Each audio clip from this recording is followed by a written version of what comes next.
Hey everyone, Vinton from the future here. I just had to stop in for a moment and talk about the Thor Ragnarok teaser before I actually dropped this episode, which the teaser just came out yesterday. We recorded this a few days ago now, so I wanted to add this in.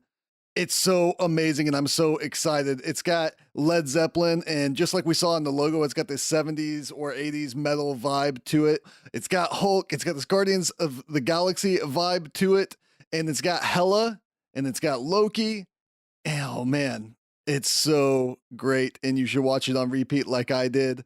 And I love that Thor's reaction to Hulk showing up in the teaser is the same as all of our reactions. Yes! Anyways, I'm going to show back up during the Batman segment to correct something we said, but until then, here's your episode.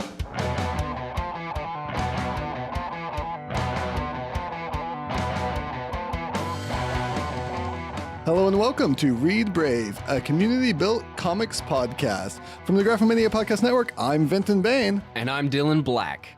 So today on the podcast, I'm joined by my friend Dylan. Yes. Thank you for being on the show. You're welcome. So how are you doing? I'm good. I'm wonderful. Yeah. Well, the way that we like to start off these shows is by talking about what we've been reading. Okay. Since you haven't been on before, you can go as far back as you want to talk about whatever comics have been really catching your interest as of late. Well, Green Arrow, for one. I've loved the Rebirth so far. Yeah. I picked it up at issue 12 at the start of the Emerald Archer story arc, or Emerald Outlaw, and then went back with the trades once those started coming out, and I've been loving it. Awesome. Yeah, I've only read Batman and Teen Titans of the Rebirth stuff so far. Oh, that's not true because I started Super Sons as well. Okay, Super Sons is good. So. Super Sons is really good. The one of my favorite moments of the Rebirth so far has been Superman. Mm-hmm. Superman Reborn was the crossover between Action Comics and just the regular Superman title. Mm-hmm. And they've been doing a lot of adding to the mystery of the Rebirth, where that ties into the Watchmen. Where Doomsday went post that first story arc of Action Comics. And it was quite interesting. Yeah. Bringing back some of that older aspect of Superman from like when my dad read comics. Right. Yeah. Yeah, I've never been too big of a Superman fan. I've talked to some friends of mine who are big Superman fans about having them on the podcast at some point to give a defense of Superman, why people should love Superman, why people should read Superman, hoping to get me and other people into Superman. One of those friends at one point loaned me, I think, like 6 or 7 different trades, and I did love everything he gave me. It was all really good, but there's only so much time for comics. I have to be selective of what I read. So I was never like a huge Superman fan. Like I started the New 52 volumes, and I wasn't really a fan of Clark. He was kind of more of a loser than you expect Clark to be. I wasn't a huge fan of it, but with the Rebirth is when I picked it up at the number 1, and have loved it every week since. It's been, he has a really classic feel. You feel like you're reading an older comic book. Like they go to Dinosaur Island, right? And they fight. They ride around on velociraptors and like pterodactyls, and it feels like it has a sense of campiness to it that is still that makes it a lot of fun. Yeah, good to read, not too dark. 7 to Eternity. Have you been reading 7 to Eternity? I've heard about it, and people have told me I should be reading. I have not yet checked that out. I love it. Yeah. So I would not be surprised. I've been telling people, I think 7 to Eternity is one of those comics that several years from now will be an award-winning TV show, such as like Game of Thrones or The Walking Dead. It is one of my favorite creative teams I've seen in a comic book. Almost the exact same team from Tokyo Ghost. Okay. You've got Rick Remender writing, but as opposed to Sean Murphy on the art, you have Jerome Opeña, and then Matt Hollingsworth on the colors, Russ Wooten on the letters. And it is epic. I picked up Reborn and 7 to Eternity at the same time, feeling like this is like 2 fantasy books I'm jumping into at once. So I have been kind of comparing them, I guess. And 7 to Eternity has just been one of my favorites. Like I've never been huge into fantasy comics, but it has a vibe of like fantasy mixed with Western, very Lord of the Rings, as far as the scenery goes, the goblins and all this stuff. And it just finished its 4th issue a few weeks back, and it just came out with its first trade, and it is definitely worth reading. Man, that sounds like I could actually catch up on that because it's not Yeah, too deep in. I was thinking it had more issues out than that. Well, because it's an Image comic, all the issues are a little bit longer. Right. So the first volume, for only having 4 or maybe 5 issues, is kind of long, but it's not. Yeah. You're not as far behind as you think. And if it's Image, that trade will be cheap. Because It'll it's the be first cheap, trade. and it'll come out a month after that following issue. Yeah. As opposed to waiting months and months and months for a DC trade. Right. You mentioned Tokyo Ghost, and that reminded me, I should probably say that you've been on the podcast I have been on before because we talked about Tokyo Ghost. We talked about Tokyo Ghost in an early episode. I don't know what number that is, but you could search for Tokyo Ghost, which and you could find that. It hadn't ended. Yeah. At the point. Yeah. I don't know. Have you finished it? I have not kept up with it since then. I've been meaning to. Okay. I think I even picked up the second trade. Yeah. Ended at but I issue haven't read it 10, yet. and it was beautiful. Yeah. That's good to hear. As for me, this week I read some really good comics. A lot of good comics came out in the past week or two. I can't remember which ones that I read came out yesterday as we're recording this or last week. I think most of them came out yesterday though. So to stick with what I've been doing, which has been narrowing them down instead of just going through and listing everything I read, which got a little winded. I do have a lot to cover this time, even then. But the first one I wanted to talk about was Curse Words. Have you read any Curse Words? I read the first issue. I didn't I didn't pick up issue 2, but that first one was hilarious. But it was fun. Yeah, I Charles enjoyed Soule is amazing. I love the stuff he writes. So he's been writing Daredevil. Yeah, and that's Poe something, Dameron. man, that's something I've been wanting to catch up with for the longest time. I loved Mark Waid's run, but I have not read anything since then. And Daredevil was one of my favorite heroes growing up, but I have not been able to catch up with Daredevil. It's good. It's good. Again, too many comics. Yeah, there's too many. But yeah, Curse Words continues to be great. The second issue was awesome. I really encourage you to read that one. This third one's also a lot of fun. And the third one, he's lost his power. He has people coming for him. This girl that he knows, Ruby. I don't remember if they introduced her in the first issue. I can't remember in the second issue. But he's in a lot of trouble, and his koala Margaret is trying to help him out and trying to get his magic back. And slightly spoiler, in the very middle of the issue, one of the ways that Margaret comes up with to get his magic back is having him watch Titanic in the theater. And at the end, he's like crying, and he was like, he was trying to, oh my gosh. And she's like, and your magic's coming back. And he's like, it is, it worked. I'm like, what is this comic? This is amazing. I love this. That's great. I also finished off I'm going to forget what the story arc was called, but this recent story arc where they had Spider-Man, the Miles Morales Spider-Man, and Spider-Gwen interacting, dimension hopping together.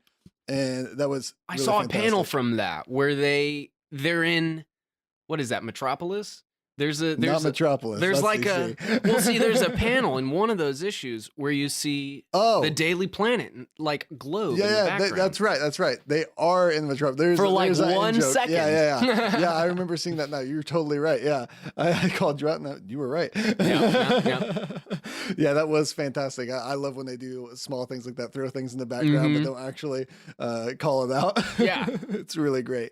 Spider-Gwen, I think, came out like a few weeks ago, but I didn't realize I hadn't read that latest issue of that one until I tried reading the Miles Morales Spider-Man and was like, I'm missing something. So I went back and finished that off, and it was pretty cool. The Spider-Gwen issue had them in this utopia where everything worked out for them. And finally, like, evil was pretty much vanquished. Heroes were having like this restful period in their city. And it was, I think Spider-Gwen said at one point, it's really nice to see that things can possibly work out. That villains can be conquered and that heroes can actually rest at some point. Kind of wonder at some point. So I agree with that. It was pretty cool. But the Spider-Man issue was really what I wanted to talk about. It has Miles Morales, and this isn't really a spoiler because it's right on the cover. His mom finds out that he's Spider-Man and finds out that his dad's been working for S.H.I.E.L.D. and that she hasn't known this for like 2 years. And all this has been hidden from her. And she gets really upset. And they don't really address with the fallout of that. They just kind of show like the reaction to it and kind of loop you into the story where it started in the story arc of Miles Morales telling his roommates what happened on this crazy adventure.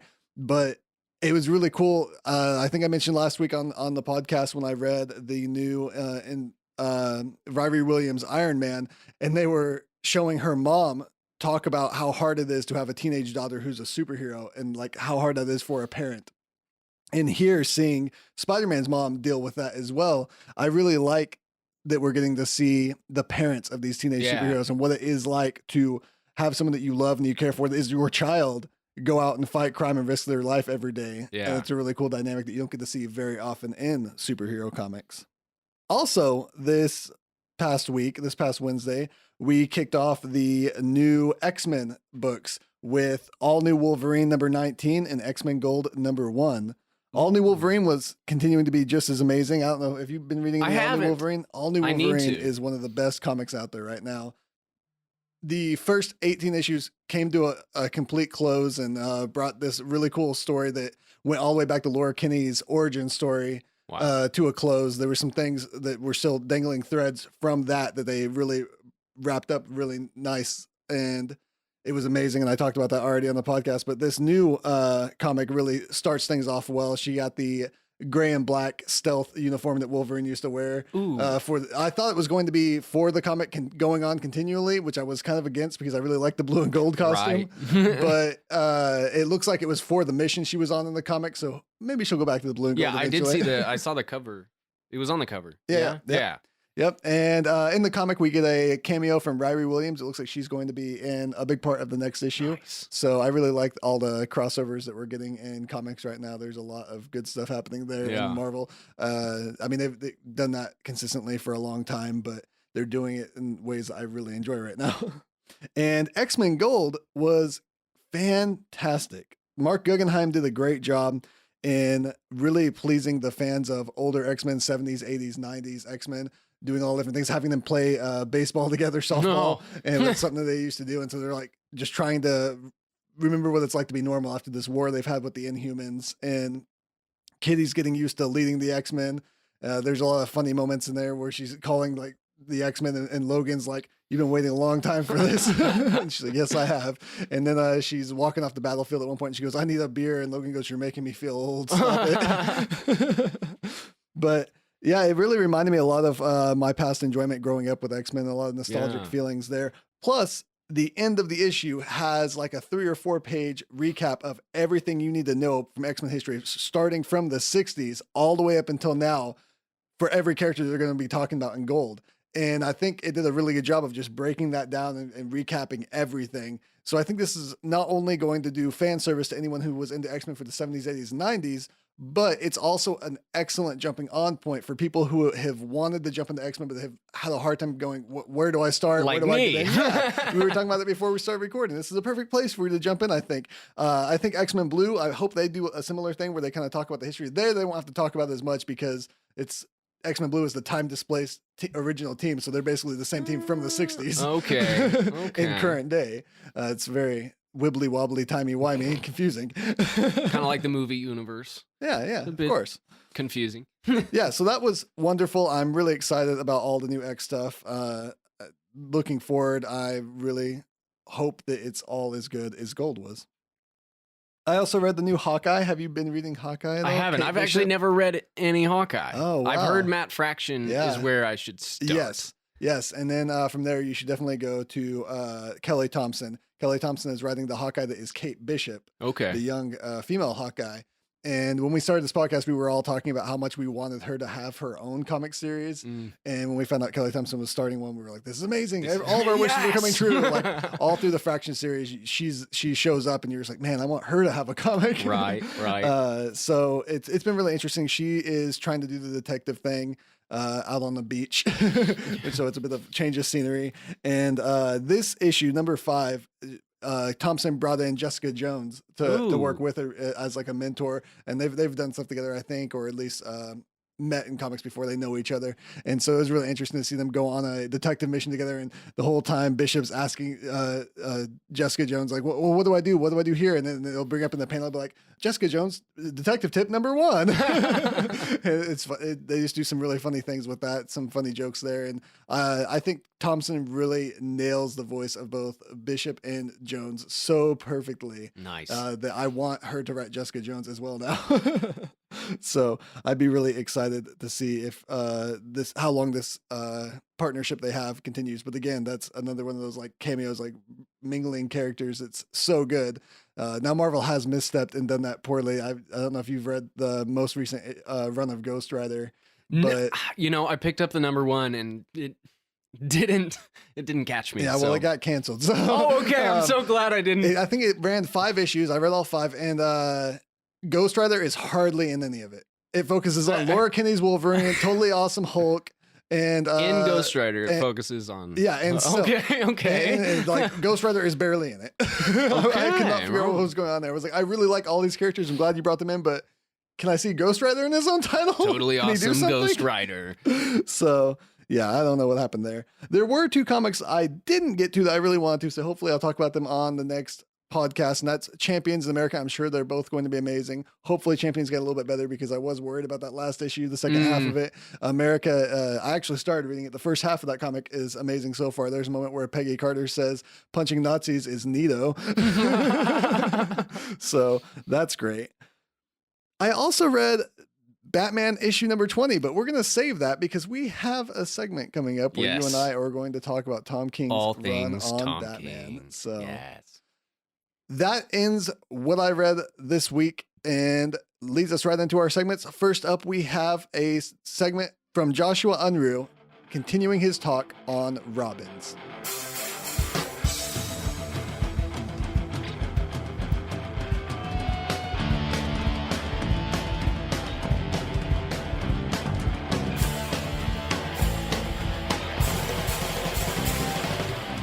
Welcome again to the Robin's Roost, a Read Brave segment all about the glory that is Robin the Girl Wonder. I'm your host, Joshua Unruh. And you heard that right. Today I'm going to tell you about a girl wonder. The 4th person to wear the mantle of Robin, Stephanie Brown.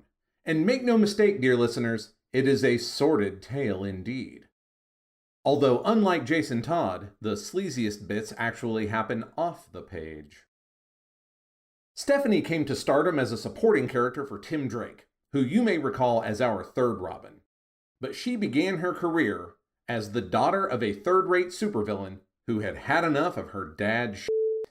Arthur Brown, aka the Clue Master, is one of Batman's lesser-known rogues. In fact, if it weren't for Stephanie, he'd probably be in the dregs of Kite Man and Signal Man. His basic shtick boils down to being completely sane, in contrast to most of Batman's clearly mad villains, and having a homemade utility belt minus the billions of dollars and know-how that Bruce Wayne brings to the table. To finish off his winning attributes, he's also an absentee father to young Stephanie due to multiple stretches of incarceration after he inevitably fails against the Batman. When Steph finds out that's why he missed out on her life, she's livid and decides to take matters into her own hands. Donning a pretty boss costume consisting of purple tights and hood over a full dark blue face mask, she calls herself the Spoiler and sets out to spoil her father's plans. Since Arthur has figured out that leaving clues for the world's greatest detective is super dumb, he stopped doing it. So the Spoiler leaves clues of her own for the dynamic duo. This brings her into contact with the super dreamy Robin, who she instantly crushes on. Over time, Stephanie moves from only donning the Spoiler costume in order to thwart her dad, to realizing she enjoys being a hero on her own terms. She often teams up with Robin, eventually entering a dating relationship with the Boy Wonder. This is admittedly kinda weird, since she doesn't know his secret identity, and he can't tell her in order to protect the identities of the Bat Fam. But hey, comics everybody! Much later, for comics everybody reasons, Tim Drake had to quit being Robin. Don't worry about why. It was an interesting story idea at the time, but it ended in the stupidest way possible thanks to the DiDio editorial regime. More on that in a mo. That's why I didn't mention it during Tim's episode. It just made things dumb in a way best ignored. Anyway, for a hot minute, there was no Robin. So Stephanie snuck into the Batcave to demand Batman train her. And here's where the combination of awesome and bullshit begins. Stephanie becomes Robin, and while it's very short-lived, this is the most I've ever enjoyed her character. See, as I mentioned during Tim's segment, I'm a longtime Tim Drake fan, so I'd followed the Stephanie saga from her earliest days. Honestly, I kinda didn't like her. It was a pretty great teenage approach to the whole will they won't they of Batman and, say, Catwoman, but Tim is a total straight edge, so giving him a bad girl love interest never felt right to me. He's never seemed like the kind of kid who would respond to that forbidden fruit angle. That said, maybe I just wasn't in a position then to appreciate the subversion of the trope, because against all odds, Tim never treated Stephanie like anything other than a human being. I mean, he even took her to Lamaze classes while she was pregnant by an ex. The kid is all right, is what I'm saying. At any rate, I never really liked Stephanie until she became Robin, and then I loved her. She was like the Jason Todd approach to the role that actually made sense. Wrong side of the tracks, family associated with costume crime, falls bass-ackwards into the example set by the Bat Fam, and then makes good. Stephanie was an excellent Robin. But remember how I mentioned the DiDio regime with such disgust? Well, here's why. Dan DiDio was vice president and executive editor for the DC Universe and later named co-publisher. However, I named him the worst, pretty much right from Jump Street. He did all kinds of terrible things. He ruined a Grant Morrison-led universe-spanning event. He championed the New 52. He also executive ordered Stephanie a promotion to Robin, then had her killed off in War Games trying to be more awesome for Batman. It was a mandate to the creators on the book at the time that they elevate Stephanie just to tear her down. Possibly worse than all of that stuff, when he was called out in person on the inherent misogyny of how Stephanie was handled, he was a real dick about it. To actual living people. Many of them women who had already elbowed their way into a very female-unfriendly place called superhero comics. In public he did this. More than once. This is already getting long, so I'll speed it up. A Bat Fam miniseries called War Games saw a Stephanie, who had been fired as Robin, stealing one of Batman's contingency plans and executing it in order to impress Batman. Unfortunately, this particular plan relied on a mob-connected guy named Matches Malone. More unfortunately, Matches Malone is actually another Batman alias. Most unfortunately, Stephanie didn't know this. So when Matches doesn't show up, Gotham is torn apart by a gang war. Black Mask captured Stephanie, who was still acting as Robin and trying to keep a lid on things. He tortured her to death with power tools. Batman found her, assured her as she died that she'd really been Robin, and then took all that anger and used it to beat Gotham's mobs back into submission. All it lacked was a refrigerator, you guys. Quick trivia number 1. You know what giant waste of space has had a memorial in the Batcave since he died? If you guessed Jason Todd, you'd be right. Complete with a plaque saying "a good soldier," even though that's demonstrably not the case. Quick trivia number 2. Guess who was never allowed a memorial in the Batcave due to editorial fiat from some asshole that mandated the only canonical female Robin die by horrible torture? If you guessed Stephanie Brown, you'd be right again. And what should that plaque have said? She deserved better. In short, Stephanie was a hero and an amazing Robin, whose greatest enemy was actually a heel who happened to be an editor-in-chief. Eventually, Stephanie returned to life and took up the mantle of Batgirl. Comics, everybody! Despite her replacing a better Batgirl and her costume being an absolute horror show, this is my favorite Stephanie. And this is relevant because I've reached the point where I suggest great stories of Stephanie as Robin, and I can't. Because I think you'd have to buy collections of War Games in order to see her being awesome while wearing the R, and I cannot, in good conscience, recommend that you purchase copies of War Games. However, you should absolutely pick up a copy of Leviathan Strikes, where Stephanie, as Batgirl, infiltrates a girls' boarding school of crime. And that brings us to the end of this episode of Robin's Roost. You can raise a glass to the memory of Stephanie Brown as Robin4 with me on Twitter, @JoshuaUnruh. If you've enjoyed these deeper dives into the Bat Fam, you might want to follow me to keep an eye out for an upcoming project. Seriously, you guys, it'll be the deepest of deep dives.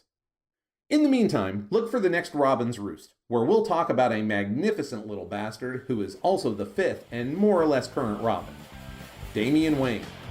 See you then.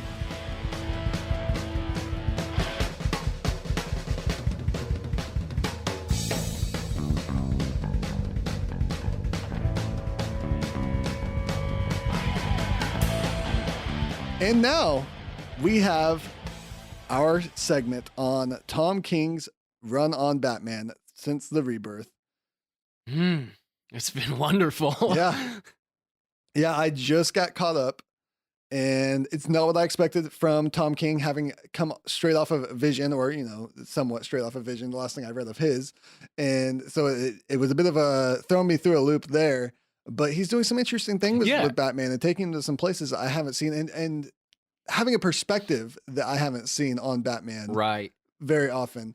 And that first issue really brought me in right away. Not the Rebirth. The Rebirth was good, the Rebirth issue, but issue number 1, when the plane's going down and Batman's trying to save Gotham, he thinks he's going to die. Alfred's doing the dialogue over. A lot of people said that was over the top and a little bit too much. And he asks, going to die. Come on. He says, "Is this a good death?" And you're like, "Oh my gosh, is it?" Yeah. and I really like that, because it really takes Batman back to who I think he is, which I think he is like the greatest superhero. Oh yeah. Like, because of his passion, not because of anything else. It's because of his passion, his unwillingness to stop.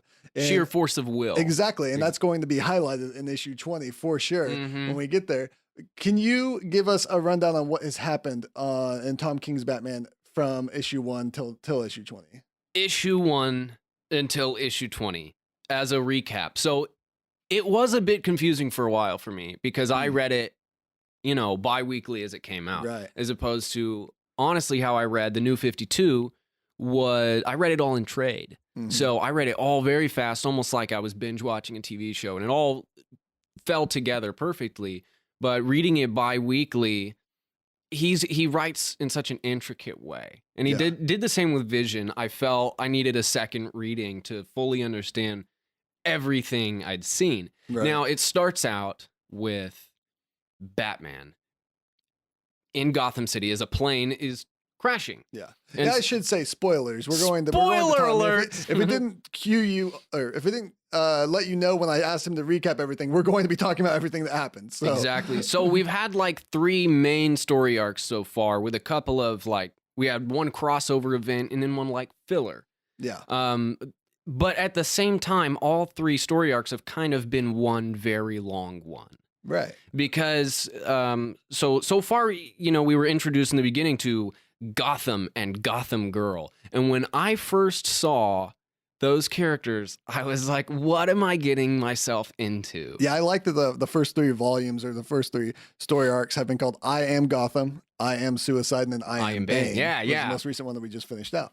And, I wasn't sure how I was going to feel about Gotham. I thought, is this going to be a lame character? Yeah. Because to me, Batman is Gotham. Yeah. Yeah, he's just a Superman type that comes in and says, hey, I'm the new hero for Gotham. Exactly. And you don't really even know where they came from for a while. Yeah. And it's Gotham and Gotham Girl, his sister. His sister, super duo. Both of them have Superman-esque powers. Right. And so at the beginning, we're introduced to where Batman kind of sees them as almost a sense of legacy. Right. Because right at the end of that first issue, as he's coming down on that plane and he realizes this may very well be the end of Batman, he kind of has this realization that something has to come after him. Not just Robin, not just Duke, who is not Robin, but something else. He talks about in the comic how I will eventually die. I've pulled through so many times, but eventually it's not going to happen. I'm not going to pull through. And other people around me, all the Robins have died. Exactly. And this At can some happen point. again. And someone needs to be able to carry this torch when we're gone. Right. Because, So we get thrown for a loop pretty early on with the Psycho Pirate. causing both Gotham and Gotham Girl to snap. Yeah. With, it's been... Yeah, he's able to control people's emotions and He's able to make you feel a certain way. Right, and that causes really Gotham Girl to just kind of break down. Right. She goes kind of Britney Spears 2007 with the shaved head. Yeah, definitely a reference there. Yeah, and she's just very, she's just emotionally unstable, but Gotham, the brother, he goes crazy. Yeah. He beats up the entire Justice League, which I found to be terrifying. Yeah.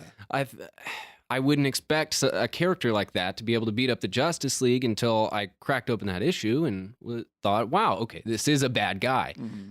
So Batman really, he faces off against Gotham, ready to face his death once again, as he always is.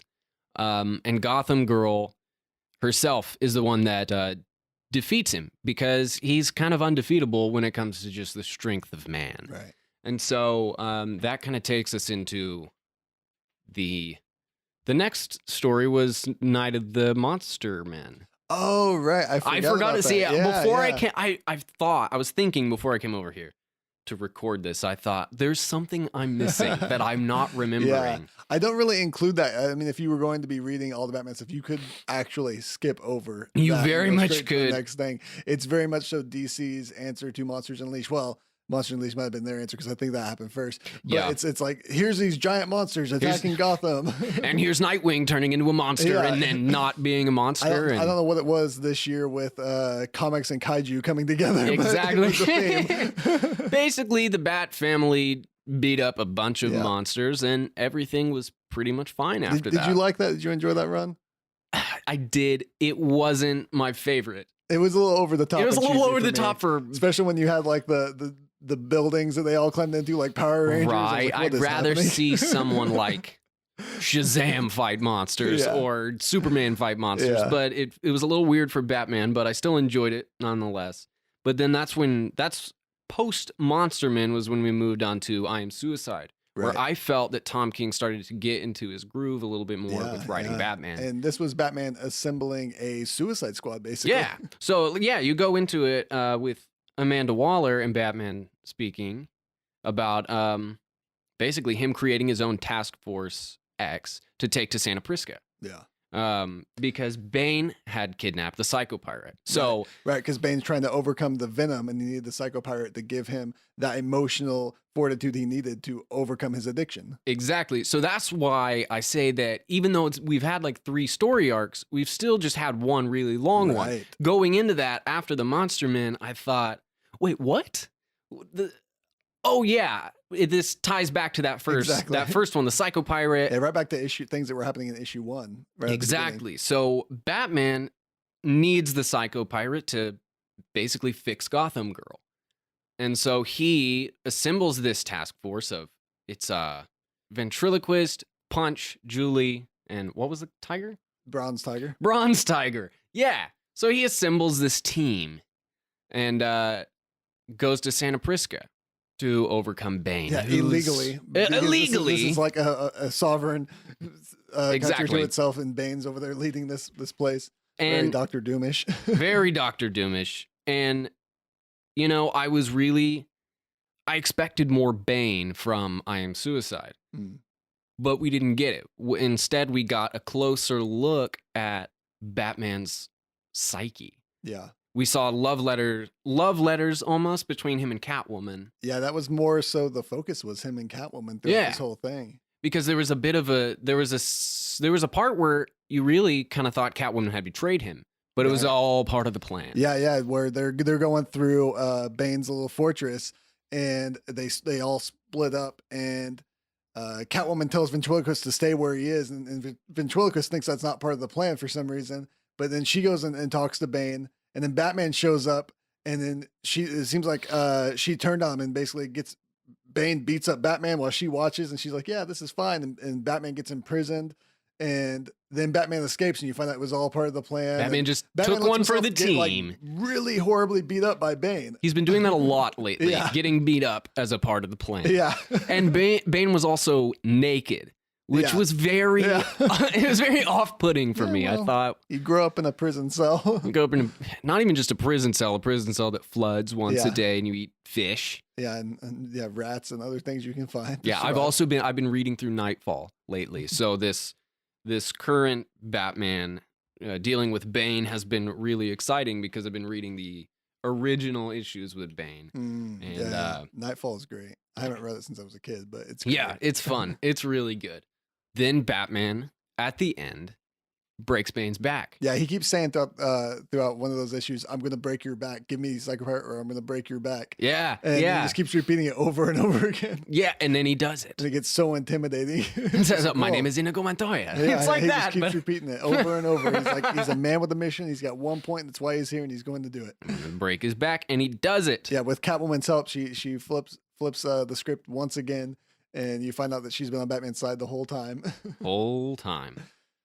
And then he kind of leaves with the pirate. Yeah. And his team, the team gets all put back except Catwoman, who makes a deal with him that they're going to spend one night together under the stars. And where we had the rooftops. Yeah, where we had the rooftops. It was a really great issue. You learned that the reason why Catwoman's incarcerated, maybe you learned this in previous Batman comics. If you did, I didn't read them. So, yeah. But she was supposedly did this horrible thing and killed all these people. But you learn through the course of the comic, you find out as she escapes that it was actually a friend of hers that she's protecting who did these things. Right. Yeah, and it also had some ties back to like year one. Yeah. There were those. It showed him walking through that alleyway, as a master of disguise. Mm. I loved the references back to both of their origins. Yeah. It made for a good little filler story. Right. And of course, yeah, like I said, Catwoman does escape. She doesn't get put back into Arkham, and it come to find out she didn't even do it. So she was willing to be incarcerated and possibly executed for her friend. Right. Giving Catwoman once again another redeemable quality. Yeah, exactly. Yeah. But Bane is very angry. Very, very mad. One, his back got broken. Two, the Psychopirate was stolen from him, which means he wants Venom again. As soon as Batman leaves, he cries out for his Venom and for his henchmen to give him Venom. And I think that leads us to the issue where I am Bane. We have this really silly opening where they're at this Gotham Burger. What's it called? I don't remember what it's called. It's called like the Bat Burger or something like that. And they ask him if he wants to Jokerize his fries. And you have Bruce Wayne and Bruce all three is so Robins mad about there. it. Damien, Dick, and Jason hanging out. And then Duke, who's not Robin. Yeah, he's something Robin. else. And they're basically eating at McDonald's. Yeah. And Batman's eating his burger with a fork and a knife, and the Robins are all fighting and joking. I thought the restaurant was so weird. It seemed out of place for the rest of the story. Every bit of food had a Batman villain theme to it. It trivializing what in their universe is like so horrible. Right. It was pretty funny when Jason Todd said, I know it's morbid, but I really like to Jokerize my fries. And other than how kind of weird and quirky the restaurant was, the dialogue in that scene, just Batman and all of his Robins sitting together having lunch was super cool to see. Yeah, it was really interesting. And you find out that Batman is wanting all the Robins to leave town. He's saying, get out of here. Bane is coming, and I won't let you be in the way of that. And of course, they don't listen. They're not going to listen. None of them do. And he comes back to the Batcave to find them all strung up by their necks. Exactly. And it says, I am Bane across all of their bodies. Terrifying. Yeah, such an intense moment there. And so he decides to take all the Robins and hide them at Superman's Fortress of Solitude, makes a deal with Superman and says, keep them here sedated. Don't let them leave. So then Batman decides, I'm going to have to deal with this. And of course, the reason he stole Psychopirate, I don't know if we mentioned this, was to cure Gotham Girl because he still believes in this hope of a future for Gotham Girl to take over when he's gone, to be his legacy. And so there's this really cool moment where Alfred is in a costume and he's going in a bat suit, bringing Psychopirate into Arkham I loved Asylum. That. I was so confused at first. Why does Batman have a mustache? Oh, that's Alfred. It was really interesting. Hey everyone, Vinton from the future. Just for another quick note, here we said that Alfred dressed up as Batman. That's not actually true. In this moment, he had a mask on to look like Jeremiah Arkham. It was earlier on in the series with Gotham, they dress up as Batman to buy the actual Batman some time. So we got those moments mixed up a little bit. We also forgot that at this time in the comic, when Bane does show up, he starts taking people hostage like Commissioner Gordon and Catwoman, but he doesn't realize that when he has them all strung up and he's ready to kill them, if Batman doesn't deliver Psycho Pirate into his hands, that Catwoman is there on purpose, and it's all part of Batman's plan, and Catwoman gets everyone released into safety and strings up Bane's thugs, and it's great. So we forgot that small moment. Back to your segment. Alfred is actually there trying to help get Psycho Pirate to cure Gotham Girl. They have them all locked in the middle of Arkham Asylum through this big locked door that no one's supposed to be able to get through. Of course, that's not the way things work. But and there was that awesome reference to Hush because because Hush is always got his face wrapped up. They disguised. That's what happened, right? They disguised Psycho Pirate as Hush and said that they were taking Hush into the room, right? It was a Gotham Girl. One of them was dressed up as Hush. And they brought him in there. Oh, it was probably Gotham Girl because Psycho Pirate was probably already in Arkham Asylum. Right. That's right.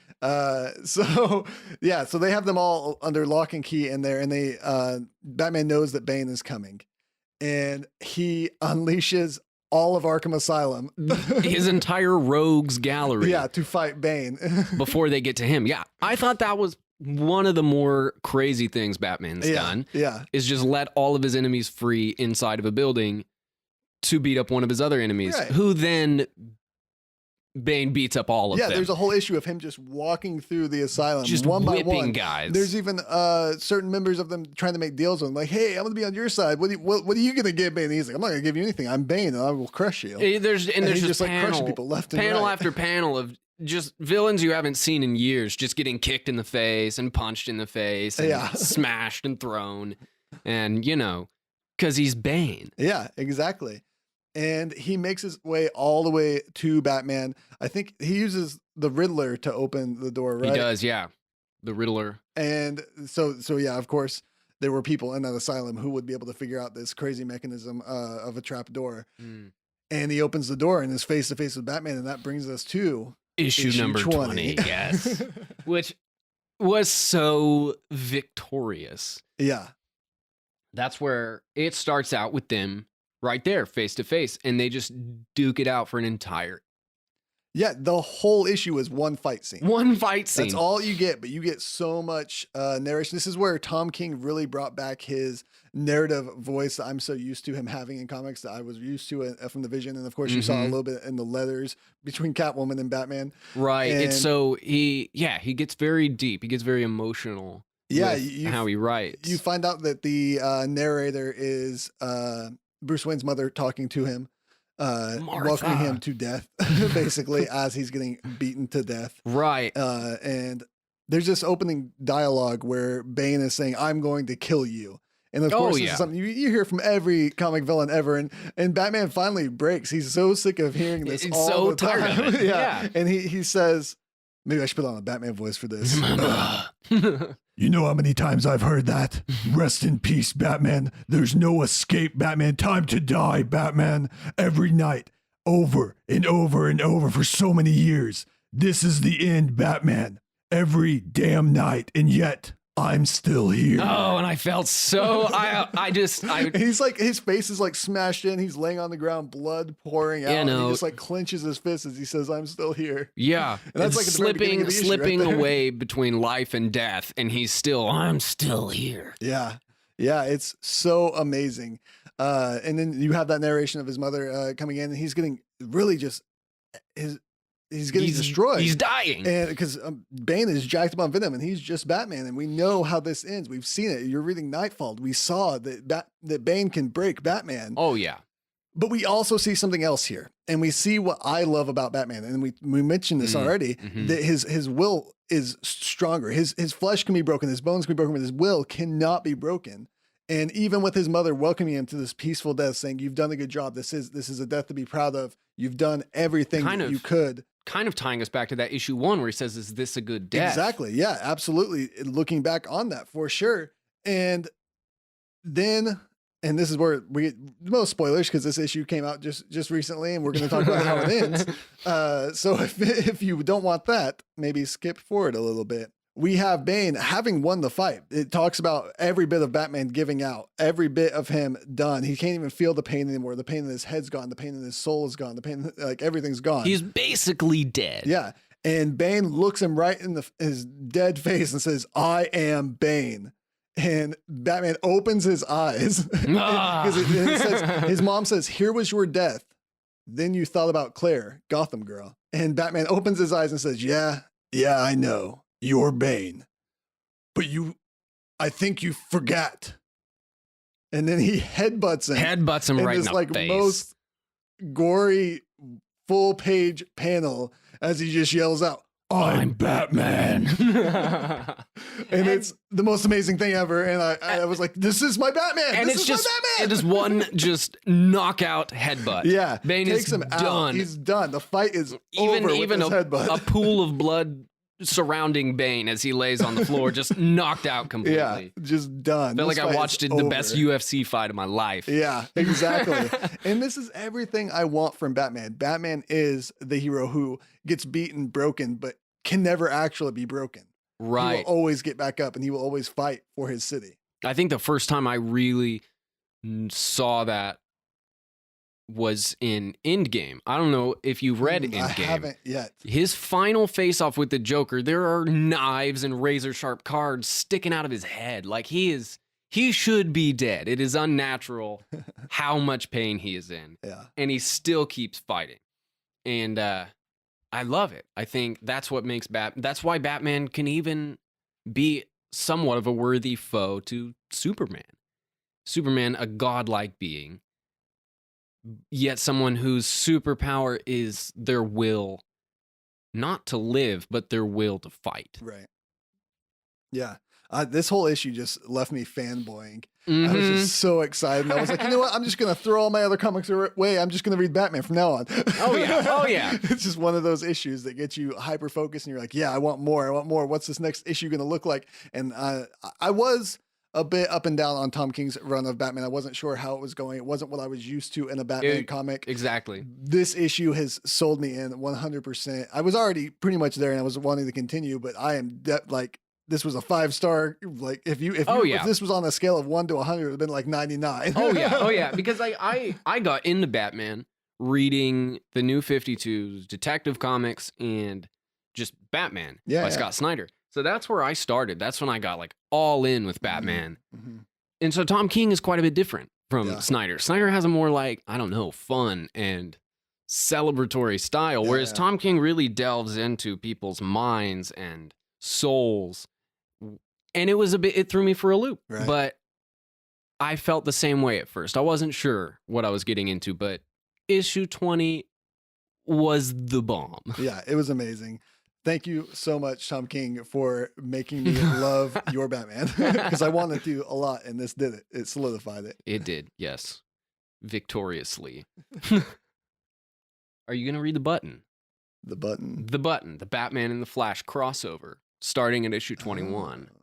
Oh, yeah. If I start issue so 21, the button is in reference to the smiley face with the blood splatter across it. Right. Yes, I did hear about this a little bit. I don't know anything about actually what's going on. In the opening issue of the Rebirth, the very end, Batman finds the button on the wall of the Batcave and says we're being watched. And they haven't touched down on that since. I will admit, and people will be probably upset at me, I so don't care about Watchmen. Oh, I'm so uninterested in this connection that they're making. Man.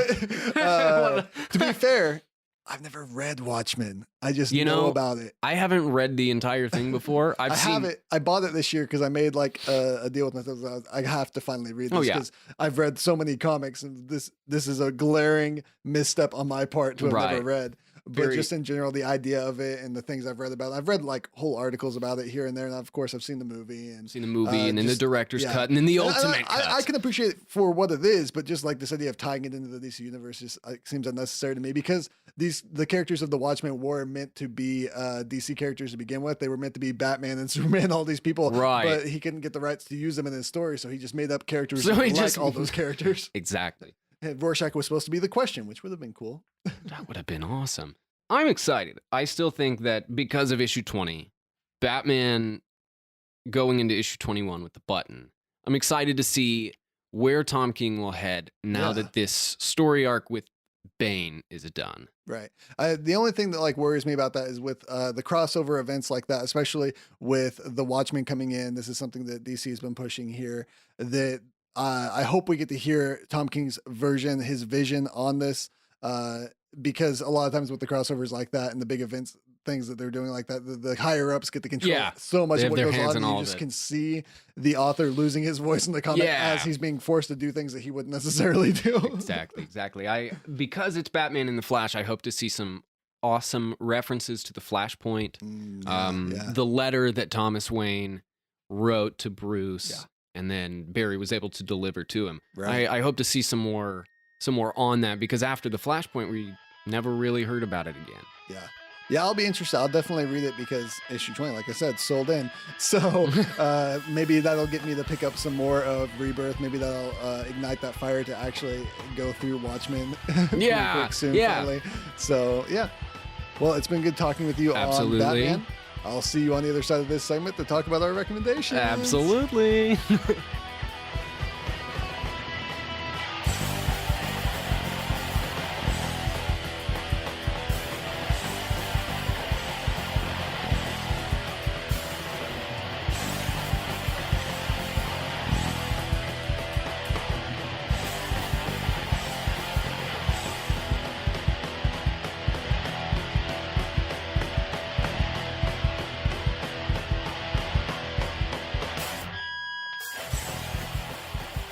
All right, and we're back. So, before we get to recommendations, I have a bit of comic news I want to talk about.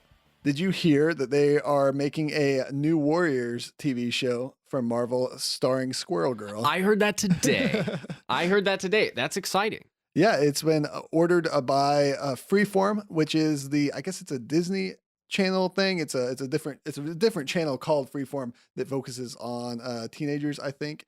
And so we're talking cartoon. Yeah, here. I think it's a cartoon. I'm pretty sure. They're also doing the Cloak and Dagger TV show. Now I'm excited about that. Same channel. So it's exciting that both those are going to be like side by side there.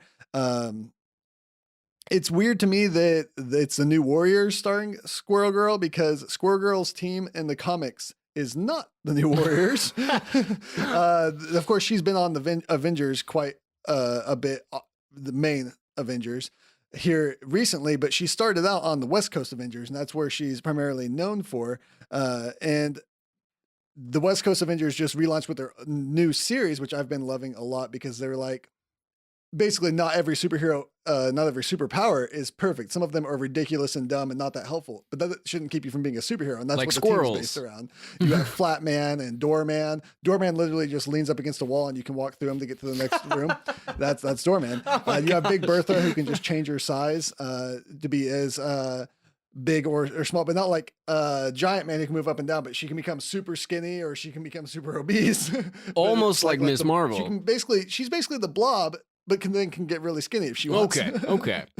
So some weirder powers there, but that comic's been a lot of fun. Of course, Squirrel Girl has been absent from the new run of West Coast Avengers because she's become such a big hero and is on the mainstay Avengers and doing a lot of stuff on her own, but they make jokes about that pretty often. But the New Warriors, on the other hand, is a fun team that I've enjoyed in the past. The only troubling thing is that they're mostly known for the tragic explosion that started Civil War in the comics. Oh, so, yeah, those guys. Yeah, they were doing a reality TV show.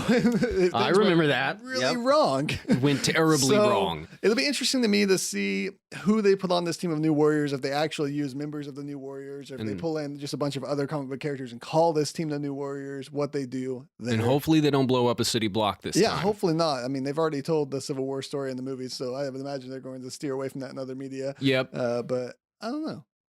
Who's to say?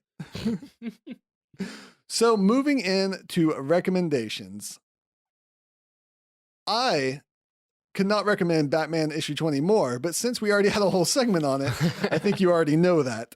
Instead, I'll wholeheartedly recommend X-Men Gold issue 1 for any fans of 70s, 80s, 90s X-Men, and especially for those who have always wanted to jump into the X-Men but have been intimidated to do so. This recap in the back of the issue is really going to help you. Yeah.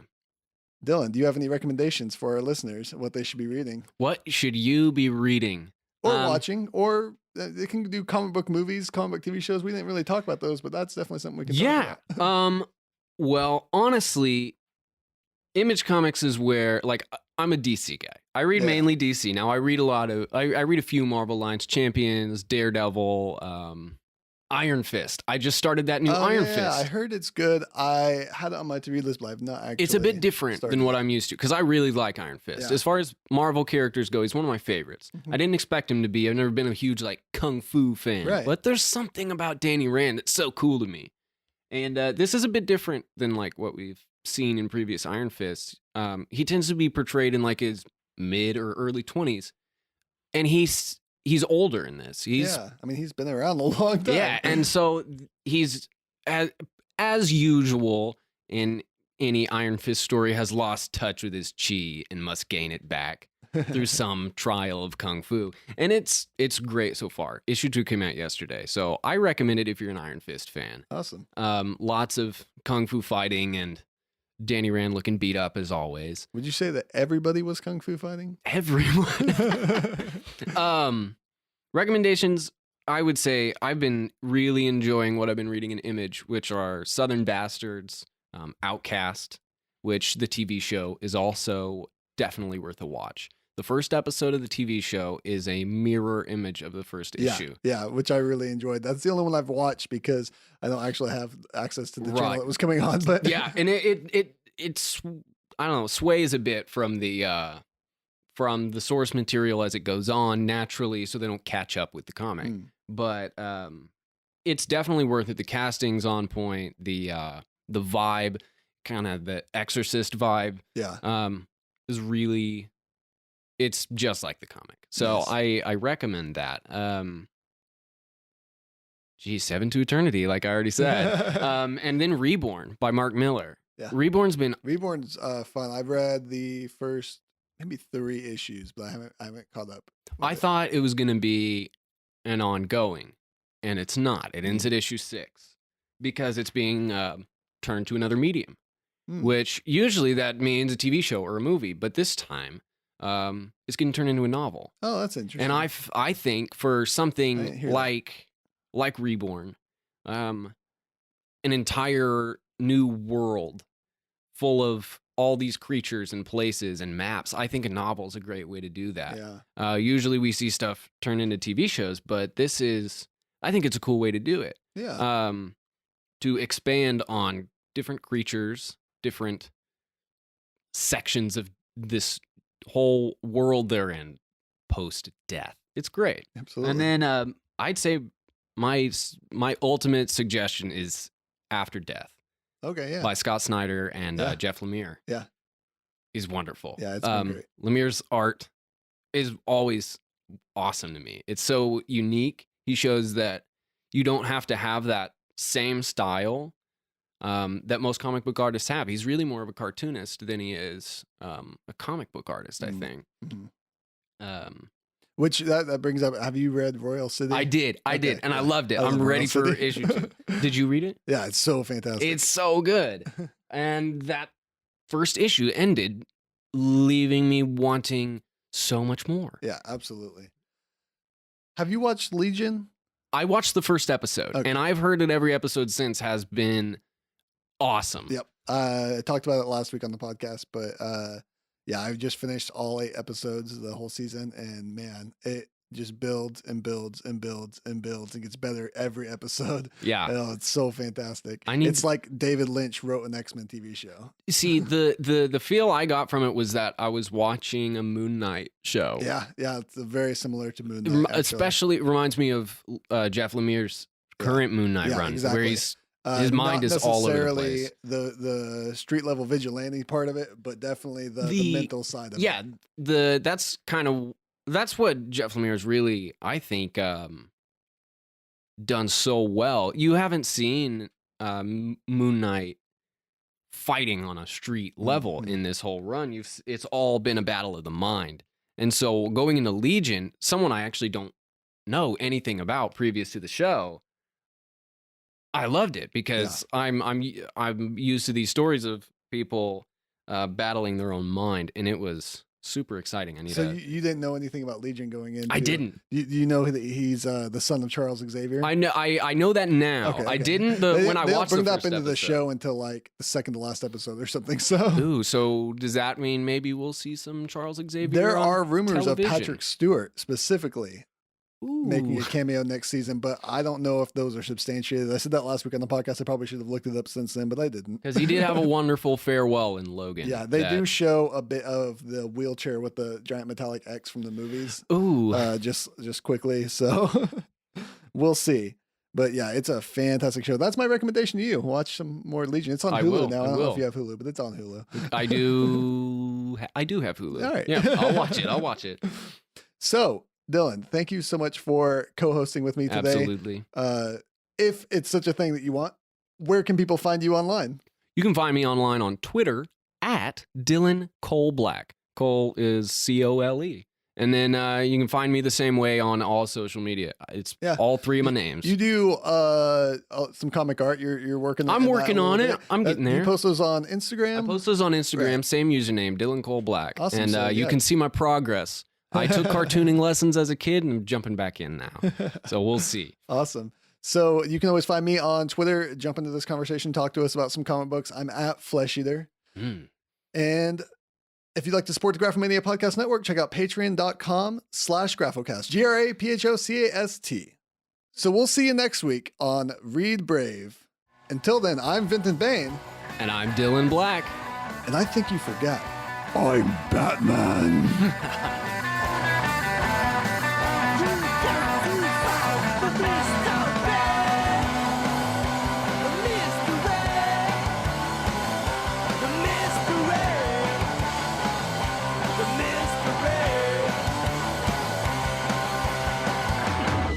This has been a Graphomania production. If you would like to hear more podcasts, go to graphocast.com, GRAPHOCAST.com. Follow us on Twitter at Graphocast and like the Graphomania page on Facebook for news and updates.